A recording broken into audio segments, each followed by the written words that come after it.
Rightio, boys. Thanks for coming in, Francis de Vries, Bill Tuiloma. How are we, boys?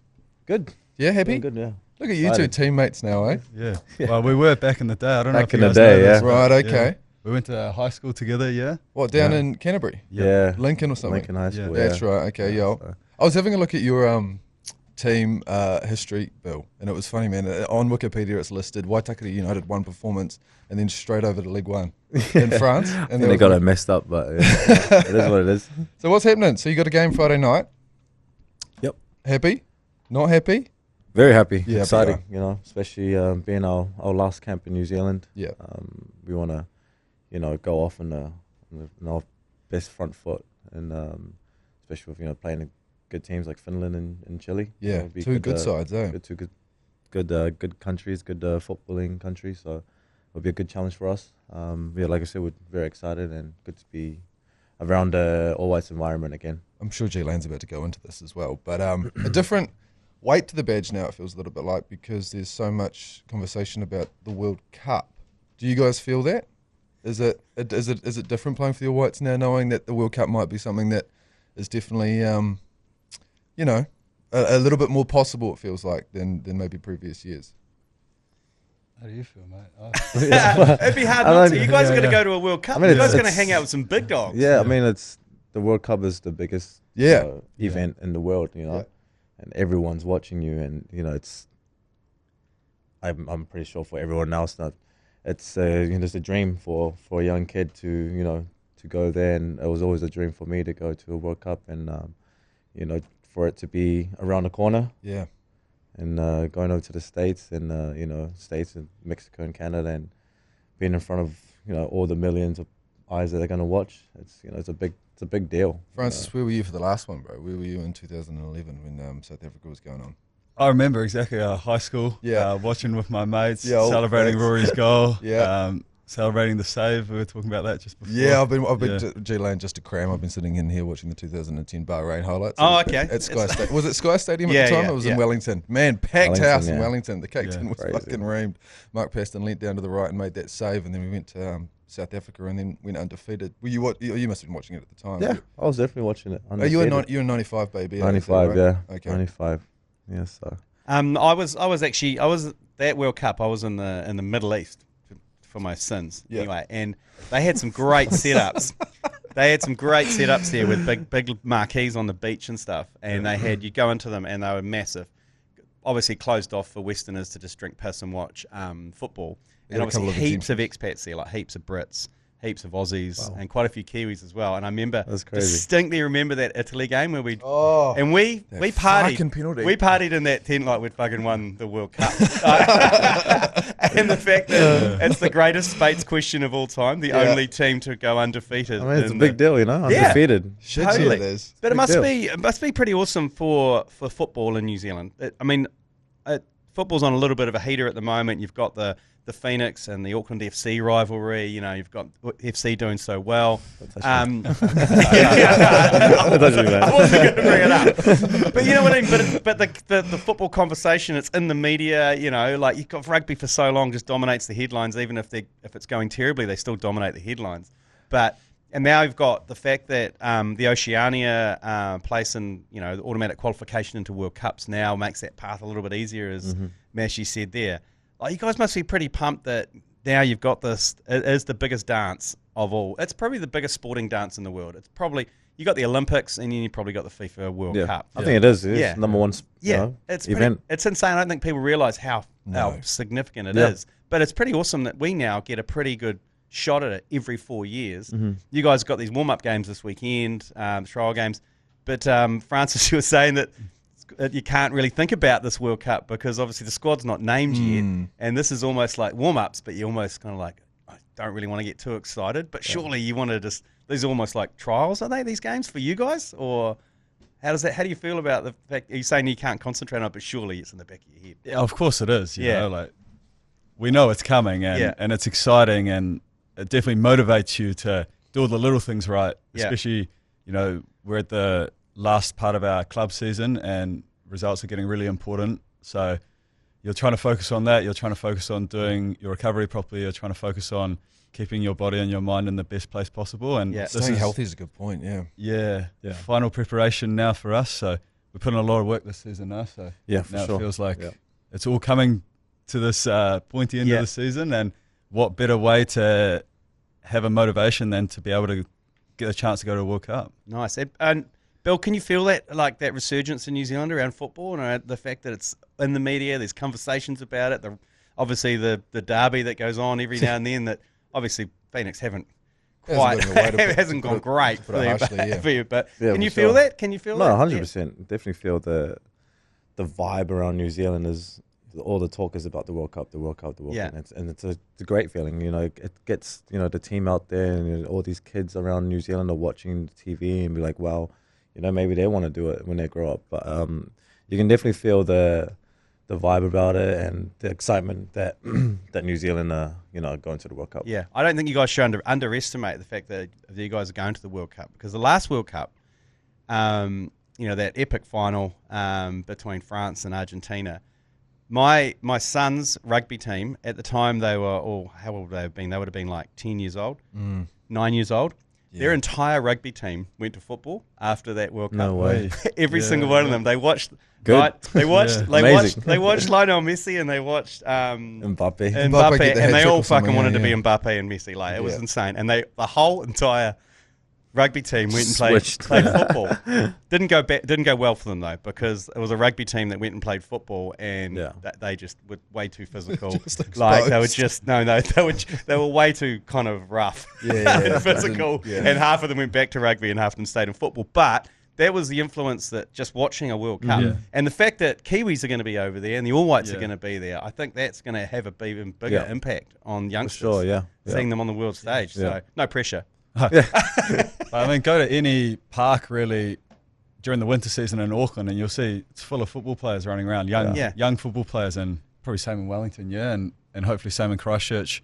And it's amazing to see how the growth is going in the sport. So for them to have that opportunity to watch real people from New Zealand being in that situation, it's something that we had once, right? We were lucky enough to have it once, but they're going to have it hopefully moving forwards consistently. So What's it like being a professional footballer in NZ? Like, if Will Jordan walks down the road or something like that, he gets probably stopped by a few people. Are you guys, is it ramping up? France, does it happen? I bet it does in Auckland. When is city?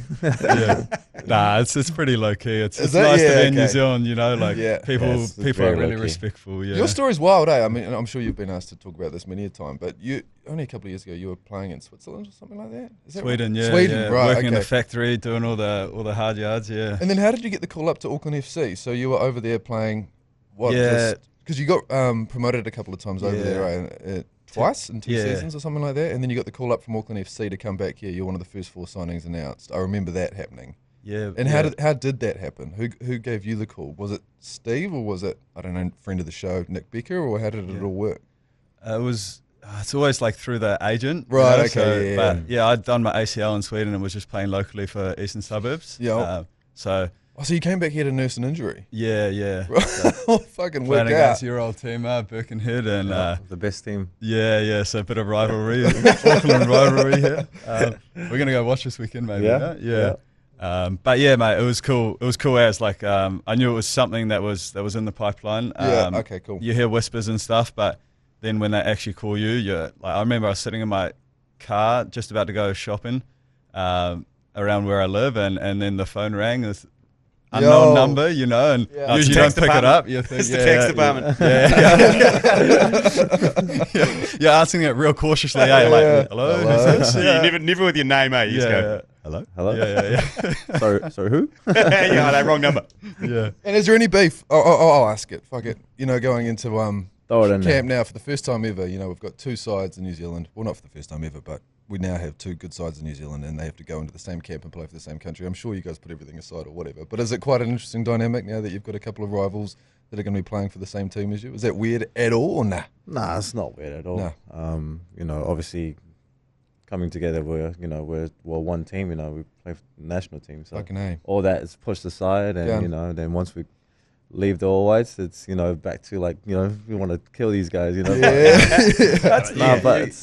can compete and be mates at the same time, like it's on the field, you can be rowdy and all that, but off the field is You must be able to give him a little bit of shit. Come on, Francis. Surely you sitting in there. It must be tempting, though, eh? I would. Should it be tempting? Like, Bill chirps up and he goes, "Okay, mate." So, don't make me say it. Don't make me say it. Freddie's too kind. Freddie's too kind. Okay. I've known him for years now. So, Yeah, okay. So that's easy. Okay. I was just thinking when we play you guys, I was like, I hope I don't have to mark you on corners. I think Dan Hall was marking me. Yeah, Dan Hall was marking me. We're laughing about that. Yeah. It's good. It's good times. So how long have you been back in Wellington? This is your first season. I got for the Phoenix, eh? here early Jan. But I was only able to. I could only start playing when the transfer window was open. Yeah. So I think 14th of Jan I was able to be in the squad and all that. So yeah. It's been good playing for the Phoenix. You enjoy it? It's been good. Yeah. The fans are awesome. Yeah. I know we had a spell that wasn't going well, but busy time to come back. But the fans were always behind us. And that was pushing us, and I feel like our win. I think it was against, I can't remember the team, but I don't know, it was our last game in Welly. Yeah. But we owed it to the fans because they were there through the tough times. Yeah, But it's been good. It's been good. We've had a few good results that pushed us to 8th or 9th, which is really good, and then we're 1 point behind the 6th. So it's going well. We've got 4 more games, and it's we just got to keep pushing forward. Unreal. So this Friday, who have you got? Is it Finland or Chile? Finland, yeah. Finland, okay, yeah. sweet. So what's the prep been like? I mean, it's a short camp. We talked before we turned the mics on about how you prepare in about 10 days. What does that look like? Is it more of a morale-based thing? Do people does the coaching staff back you guys' skills and just go, you know what, let's just get the team together? Or is it fairly hard drilled? First we got to get the team together. Yep. Some of the boys, I think most of them arrived today. Oh, okay. Good. Jeez, quick turnaround. Jesus. It's amazing what these guys do. Yeah. Off the plane, imagine flying 24 hours and 2 days later you're pushing yourself to the limit again. Yeah. And again, that goes back to being a professional, and this is what comes with what we do. I lived in France and in America, and doing those travels back was it's not easy. No. But it is what it is, and that's part of our job. But yeah, it's good to have we'll have most of the team back, players together, and then we'll train this afternoon, and we'll go from there. And then I think tomorrow we'll start dialing and then watching how Finland played and how we're gonna play against it. Oh yeah, a bit of time in the video room, that kind of thing. Yeah. So this is the last chance for New Zealanders to catch you guys before you head off to the States and Mexico and Canada for the World Cup. So Friday night, Monday night. Mm-hmm. So this is the last home camp. This is the last chance to see you guys before you head off. Oh, so tickets still available to go down to Eden Park. Before you go guys, I've got to run you through the 22 and 2, which is questions we ask every guest, and it's rapid fire, quick fire questions, rapid fire, yes, no judgment. Since there's 2 of you, I'm just going to have to go. Where's the briefing? I'm going to have to go. Like I'll go Bill then Francis. Okay, to answer the questions. Okay, so you just answer them and move on. So we'll start with you, Bill. Coffee or tea? Coffee. Sex or drugs? Sex. Hard or fast, Bill? Hard. Yeah. Francis, would you rather wake up nude next to Paul Gascoigne or Maradona? Maradona. Oh, yeah, sweet. Yeah, no, Thai or Indian, Bill? Ooh, Indian. Eat out or dine in, Francis? Dine in. Freddie Mercury or Elton John? Freddie Mercury. Yeah. Wet or dry? Dry. Cats or dogs? Dogs. I got 2 dogs. Travis Kelce or Taylor Swift, Francis? Or Taylor Swift's on the playlist, definitely. Yeah, Okay. I love it. Bill, Lionel Messi, Ronaldo, and Pele. Who's got the biggest downstairs? Pele. Yeah, surely.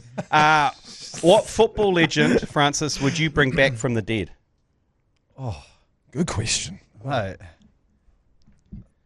Maradona, we're that's a going good with one. him. Okay, well, I'm going to have to go back to Bill now. Bill, if the ceremony to bring back Maradona resulted in you talking like David Beckham for the rest of your life, would you still do it? Bring him back. Okay. Yep. Have you ever fired a gun, Francis? Never. Ever killed anything bigger than an insect, Bill? Nope. Who's the most famous person you've ever met, Francis? The old Ronaldo, R9. Oh my God. Okay. Heavy But hitter. for you, Bill, this one's a little bit Heavy weird. If you had a reoccurring dream, Bill, that a snowman killed himself with a hairdryer, Oh my God. would you be concerned? Like you've had this every night. A snowman killing a what? Killing himself with a hairdryer. I'll be very concerned. Yeah. Francis, if you were offered a knighthood, would you accept it? Depends if I have to wear the armor and stuff or not. Bill, at what age do people say, "Oh, I've had a fall," instead of just falling over? What age? Yeah, Oof, you know, I've had a fall instead of I've just fallen over. 55. Oh shit, that's quite young. Francis, if you ever yelled at anyone, Google me, motherfucker. Too many embarrassing photos if you got images. Last one, but last question. Maybe you guys can answer this between you. If you were going to get a statue made of yourself, Bill, what pose would you be in, and where would you put the statue? What pose would I be in? Pose? Yeah, well, example, there's lots of other a lot of cricketers. We've answered this question too. Very vindictive on their teammates. Like Southey was nude, horseback, rearing up on the front on the front lawn of Dan Vittori's house. He didn't really get that, but other people were far more earnest. Like Ryan Fox was just at the end of his swing, and he'd put it at his dad's place just to remind him how good he was at golf. Shit, that's wholesome. Yeah. Maybe just me. Like I take some free kicks. So yeah. it'll Nice. probably be me kicking the ball, and it'll be in where I'm originally from, Samoa, and in one of my my parents' villages. Oh, nice. Epic. That's a great answer. Epic. Well, thanks very much, guys. That's you're 22 and 2. You survived those. Congratulations. Yeah, that was good. It was good to team up together, actually, because it's an easier way to take it for sure. I forget that the first and then the second. There's a big difference between the first, second, and the second question. Yeah. There is a bit of a jump. That, there is a jump. Hey, good luck on Friday and Monday. All the best with the World Cup, man. We're going to be watching. We're going to be glued to the TV. Great time to watch here in NZ, by the way. Great time to watch. Perfect time. I think you guys are going to be pretty surprised about how much people are going to get behind you here. So good luck. Come watch. What an opportunity. Yeah, we can't wait. So congrats, boys. Thanks very much. See you soon, hopefully. Take care. Nice. Appreciate it.